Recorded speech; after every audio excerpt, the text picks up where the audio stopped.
This is cute, just a small little bird on the top of this woman. So this is the portrait of a woman, believe it or not. This is archaic or very old, so this is a representation of a person, maybe a bear person, who knows. But what's nice, I see on her hair, her bun that she has right there, could be looked at as a flower, but it's also a small bird, and you can see the beak carved into there for that bird.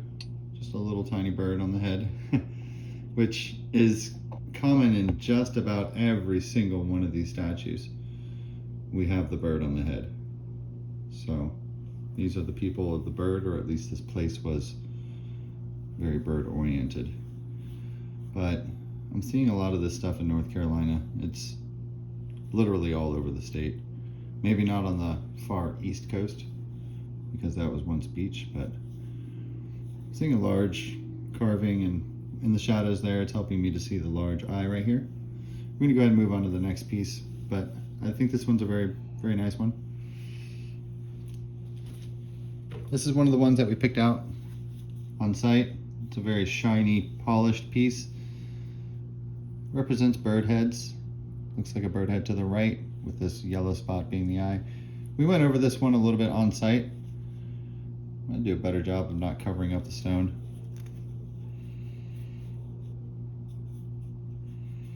There's bird heads on the left and the right, and you can see the holes that are put into there, and then we talked about the inclusions and things that are put inside of these. For just this side right here, it is the person with the hat. Of course, there's a left and a right side. Let's go ahead and look at the right first. Of course, you can see his open mouth there. There's different portraits though, so you may be seeing the eye as being right here. And then, of course, there's a third eye on the top here, like always. Can you guys see in 3D like this? This is a portrait of a person with a headdress on.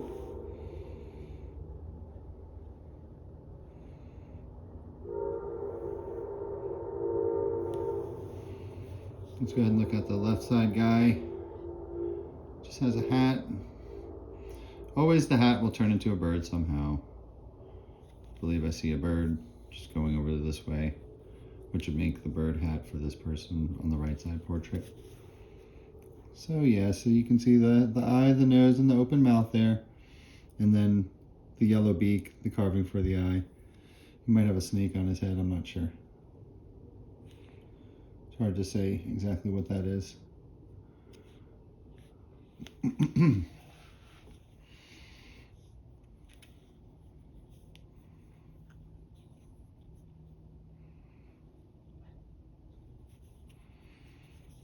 This one definitely has some very beautiful portraits on it. We're going to go ahead and move on to the next one, since we did go over this one quite a bit already on site.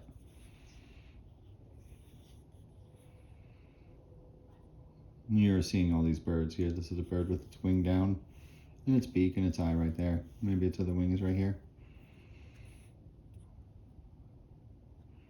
If you look closely where the eye for this bird would be, which is right there.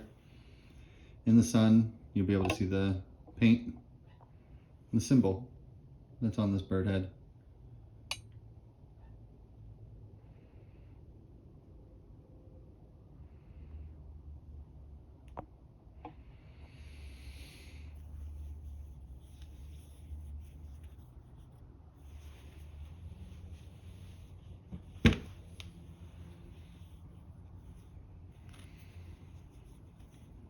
This is one of my favorite pieces. It's pretty defined, sorry about that, with the large eye on the headdress here. There's one just right here, as you can see, and you see how the pupil is offset to the side here? That is because you look at the art as if you're looking over the shoulder, so whenever that eye, see how whenever you tilt it, see how it becomes more symmetrical. So when you're looking at it like this, it looks like it's over to the side and it doesn't look correct. But when you look at it over to the edge here, you can see how it does indeed become more symmetrical there for an eye. So what we have here is a person with a large eye. There's a couple different eyes, but there's a large eye on the headdress here, and his portrait's in here. And when we tilt that, that portrait can come out in different ways. Several things on this bird heads, and and images of humans. You can see inside these holes the way that the carvings are done for the inside of them. You'll notice all these petroglyphs, there's diamond shapes that have eyes in the middle of them. And you'll see these smooth sections, see these black markings all over the stone. Could represent a bird, perhaps. Lots of polish and things on this.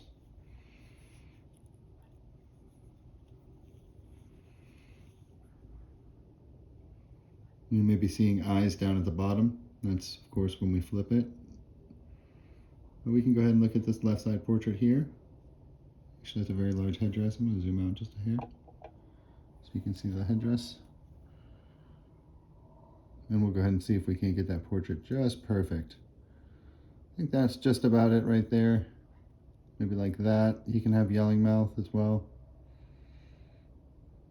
But you see this tall headdress here. It might look better like that for you, where you can't really see his eye too much. You just see the pupil of it sticking out right here and the lines coming down. Of course, his nose and his mouth. And this is his cheekbone over here.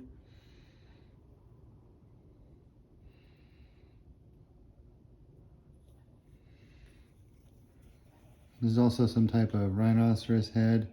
It's also a squirrel girl archetype. Possibly a dog head or a bear head or something too, with left side portraits here. A lot of different things going on with it. It's hard to interpret. I'm really good with the birds and the people and with their headdresses and what they have on their headdresses and things. This will be the portrait facing to the right of the woman with the long hair somehow, some way.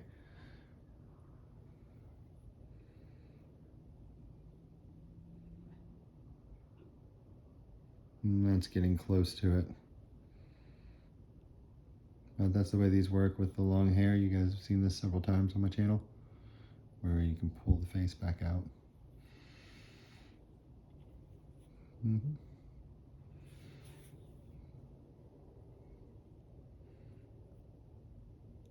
All right, guys, let's go ahead and maybe just check out one more before we go. This is one that has got one good side and one kind of rough side. So this is actually a giant bird head. Let's see which way it works best. He's like this, yes. So his big carving for his eye here, and his beak, of course, and his large crest. Just a big old bird head, you can see that. And for the left side, it is a person with a mohawk. If you look closely, you can see the red paint still remaining on this artifact, with the lines for the eye and things in it. As I've said, this artifact has been damaged just a little bit, and so I'm going to show you that now on the other side. You can start to see some of it here. And so what has happened with this is the paint has come off because it's been sitting in the river. This part was down in the clay still, and this other part had been exposed. I believe we have a bird on this side somehow, some way, but what I really want to show you today is this, to show you how these are white pieces of quartz. These pieces that we've been looking at, such as this, they are this same stone. And this color underneath here is the actual color of these. And so you can see these portraits here on the left-hand side portrait profile there with the big old nose, and go ahead and tilt him around a little bit. He'll have different ones. You see his lips poking out there.